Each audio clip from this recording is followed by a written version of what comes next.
14 जून 2012 को सत्यनारायण के बेटे दिलीप के साथ रागिनी की शादी हुई थी। तब से वह ससुराल में ही रहती थी।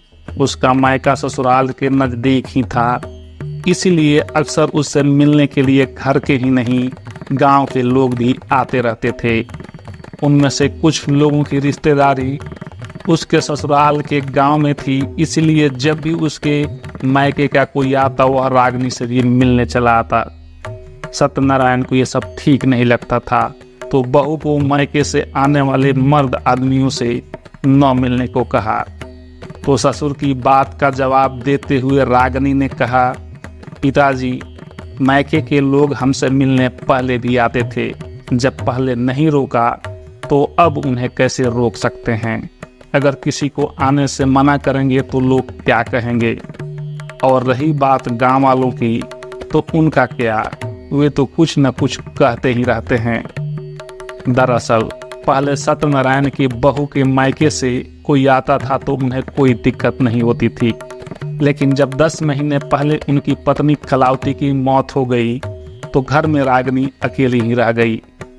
61 साल के सत्यनारायण 1 साल पहले ही नौकरी से रिटायर हुए थे। रागिनी के 1.5 साल का बेटा भी था। रागिनी का पति दिलीप उन्नाव जिले के जुनाबगंज के एक प्राइवेट अस्पताल में नौकरी करता था।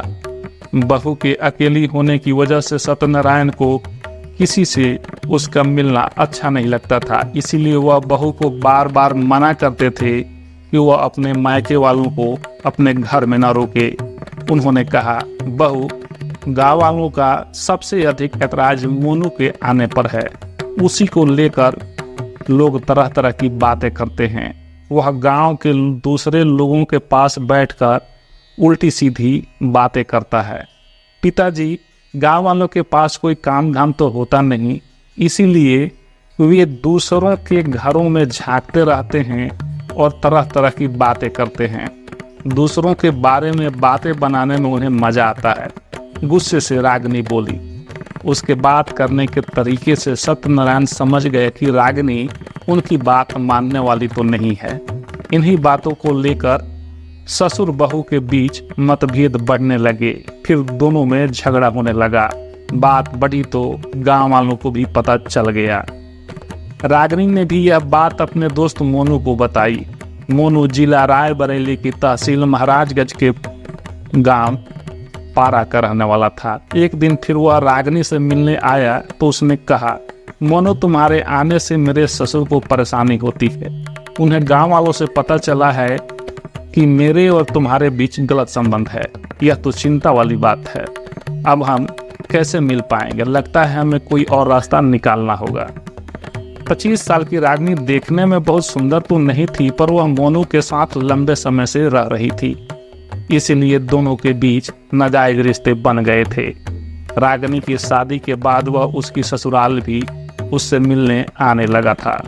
रागिनी की सास की मौत हो गई तो उसका आना जाना बढ़ गया। उसका पति दिलीप नौकरी की वजह से अधिकतर बाहर ही रहता था। वह घर में अकेली होती थी, जिससे उसे मोनू से मिलने में कोई दिक्कत नहीं होती थी। जब इस खेल के बारे में सत्यनारायण को पता चला तो उन्होंने ऐतराज किया। उन्हें लगा कि बहू को समझाने से बात बन जाएगी, इसीलिए उन्होंने यह बात अपने बेटे दिलीप को भी नहीं बताई। ससुर के कहने पर भी रागिनी ने मोनू को घर आने से मना नहीं किया। इस बात से नाराज होकर सत्यनारायण ने कहा, बहू, मैं सोच रहा था कि मेरे समझाने से तुम मान जाओगी और उसे घर आने से मना कर दोगी, लेकिन मेरी बात तुम्हारी समझ में नहीं आ रही है। लगता है मुझे सख्ती करनी पड़ेगी। मैं चाहता हूं कि तुम मान जाओ और उसे आने से मना कर दो। यह मैं तुमसे आखिरी बार कह रहा हूं। पिताजी, लगता है आपके कान किसी ने भर दिए हैं। मोनू से मेरा कोई नाजायज संबंध नहीं है। आपको गलतफहमी हुई है। रागिनी ने ससुर के उन्हीं की भाषा में जवाब दिया। बहू के तेवर देखकर सत्यनारायण सकते में आ गए। अब उन्हें अपनी ही नहीं बेटे की भी चिंता होने लगी। दरअसल सत्यनारायण के कोई औलाद नहीं थी। उन्होंने दिलीप को अनाथालय से गोद लिया था। उसे खूब पढ़ाया लिखाया दिलीप को काफ़ी दिनों तक इस बात का पता भी नहीं था कि वह गोद लिया बच्चा है। वो अपने माँ बाप को बहुत प्यार करता था। कलावती बीमार रहने लगी तो उन्होंने दिलीप की शादी रागिनी से कर दी थी। शादी के 3 सालों बाद रागिनी को बेटा हुआ। सब बहुत खुश हुए, लेकिन यह खुशी ज़्यादा दिनों तक कायम नहीं रह सकी क्योंकि कलावती की मौत हो गई थी। बेटे बहू के लिए उन्होंने बढ़िया मकान पहले ही बनवा दिया था। पत्नी की मौत के बाद वह अकेले पड़ गए थे। बुढ़ापे में अब उन्हें बेटे और बहू का ही सहारा था।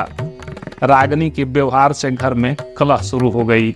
वह ससुर से खुलकर लड़ने लगी थी। इस बात को लेकर सत्यनारायण को बहुत तकलीफ थी। अपनी यह तकलीफ वह गांव वालों से व्यक्त भी करने लगे थे। गांव वालों ने उन्हें समझाया तो उन्होंने कहा, बहू मेरी हत्या भी करा सकती है।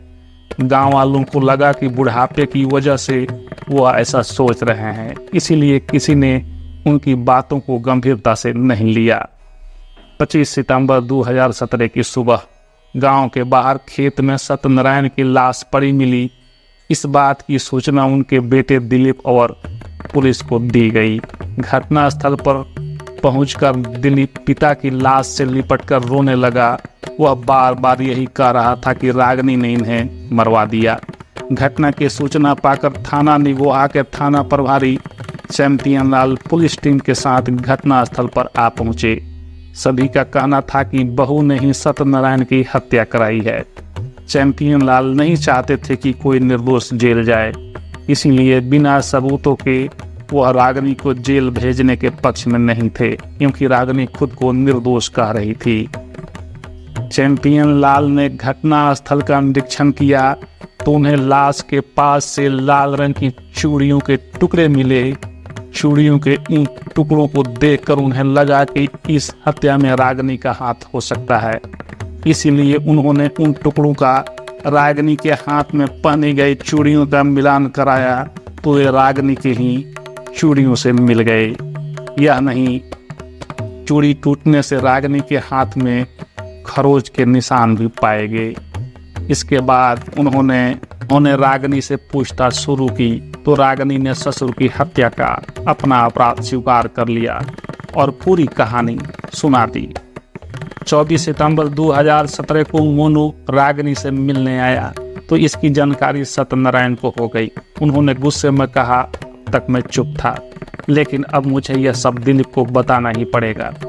इससे रागिनी डर गई क्योंकि अब उसका भेद पति को पता चल जाता। डर की वजह से उसने ससुर से किसी भी तरह की बहस नहीं की, चुपचाप उनकी बात सुन ली। लेकिन उसने मन ही मन तय कर लिया कि अब यह शिकायत का सिलसिला बंद होना चाहिए। उसने फोन करके यह बात मोनू को बता दी। उसी समय दोनों ने तय कर लिया कि आज रात वे शिकायतों का कांटा हमेशा हमेशा के लिए निकाल फेंकेंगे। उस रात गांव में ऑर्केस्ट्रा हो रहा था। सत्यनारायण उसे देखने के लिए निकले। तभी रागिनी ने दिलीप से कहा कि वह शौच के लिए बाहर जा रही है। घर से बाहर आकर रागिनी ने दरवाजे को बाहर से बंद कर दिया। इसके बाद मोनू को फोन करके कहा कि बुढ़ा घर से निकल गया है। मोनू अपने साथी के साथ आ गया। मोनू और उसके साथी ने सत्यनारायण को पकड़ लिया। सत्यनारायण मजबूत कदकाठी के थे, इसीलिए वे दोनों उन्हें काबू नहीं कर पा रहे थे। उन्होंने गले में अंगोछा डालकर उन्हें गिरा दिया। जब रागिनी को लगा कि ये दोनों बुढ़े को काबू नहीं कर पाएंगे तो वह भी उनके साथ लग गई। तीनों ने मिलकर सत्यनारायण को गिरा दिया और उन्हें मार डाला। लाश को वहीं छोड़कर तीनों अपने अपने घर चले गए। रागिनी घर आई तो दिलीप ने पिता के बारे में पूछा। रागिनी ने कहा वो ऑर्केस्ट्रा देखने गए हैं। काफी रात बीतने पर भी सत्यनारायण घर नहीं आए तो दिलीप वहां गया जहां ऑर्केस्ट्रा हो रहा था। पिता वहां नहीं मिले तो वह देर रात तक वह उन्हें खोजता रहा। परेशान होकर वह घर आ गया। सुबह गांव वालों से पता चला कि पिता की हत्या हो गई है तो उसकी समझ में आ गया कि रागिनी ने ही पिता को मरवाया है। 5 घंटे के अंदर ही थाना निगोहा पुलिस ने जिस तरह के सबूतों के साथ हत्या का खुलासा किया उससे लोगों में एक भरोसा तो जाग ही गया। रागिनी और मोनू को गिरफ्तार करके पुलिस ने उन्हें जेल भेज दिया।